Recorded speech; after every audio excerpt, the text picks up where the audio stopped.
Scott Shapiro here with Brian Hernandez Jr., who rides Rattle and Roll in Saturday's Twin Spires, Louisiana Derby. Brian, you've been on Rattle and Roll throughout his career, all but one of his starts. Ran really well in that first start on 6 furlongs back in last spring at Churchill. Got out of the gate slow, but finished full run. Did you know you had a serious horse at that point? Yeah, if you go back and watch the replay, and with Kenny, the way he develops horses, their first trip is always that kind of trip where we kind of let them settle in and come with a big finishing run. And he kind of tipped his hand that day because that was a pretty strong main special weight, if I remember correctly.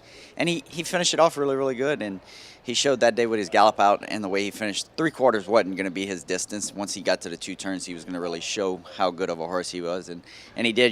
He came back in September last fall, and he won a maiden special weight pretty impressively. He sat there in the pocket for a long ways, and for a 2-year-old to just be making his third start to sit in the pocket and wait around like he did and finish like he did, he tipped his hand then to show what kind of serious we thought we'd have a Derby horse, and it looks like we're on the right road with him right now. Yeah, no doubt about it. He finished off that 2-year-old campaign impressively. Keeneland with the Breeders' Futurity win. Then had time off, came back for his first start as a 3-year-old in the Fountain of Youth.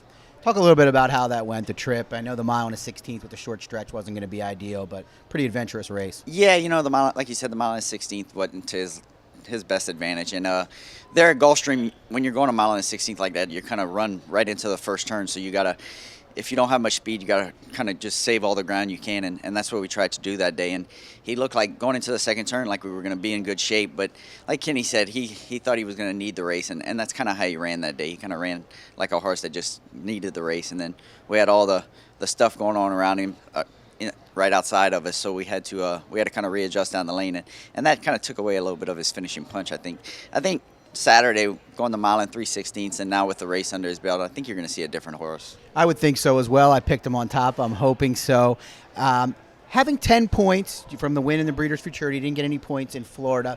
Obviously, the Kentucky Derby, the ultimate goal, but this is a $1 million race, big deal in its own right.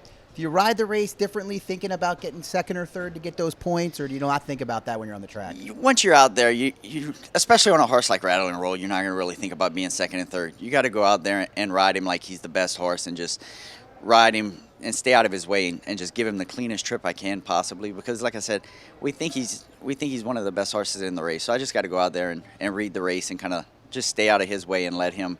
That's the nice thing about him as well, is he's smart enough and intelligent enough. He'll just sit there and wait for spots to open, and he makes my job a lot easier. So, like I was saying, I think I just got to go out there on Saturday and ride him like he's the best horse. Well, speaking of that, on paper, Epicenter could be loose on the lead. There's a potential of maybe Zozo's, maybe Pioneer Medina putting a little pressure on him.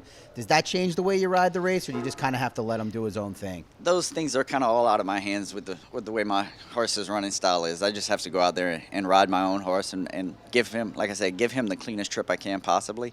And just hopefully things set up, and if he's good enough from the half-mile pole home, he'll do the rest for us. All right, and you won the Louisiana Derby once, 2017 with Gervin. You're from the area. What did that win mean? And kind of the obvious question, how much would it mean to get this one again? It's big, growing up here in Louisiana and always coming to the fairgrounds. And the fairgrounds was, growing up as a kid, the fairgrounds was always our big premier meet. And the Louisiana Derby, you'd watch it every year, and you'd always tell yourself, man, hopefully one day we can win it. And I was fortunate enough to do that with Gervin, and he went on to show what a good horse he is. And then every year since then and before then, you go into this race thinking, man, I'd like to get one more. Especially with it being a $1 million race, that's a little added bonus to it. So it's going to be a lot of fun. Yeah, money never hurts. Well, I appreciate your time, Brian. Best of luck on Saturday. Pulling for Rattle and Roll for you. Thanks, Scott.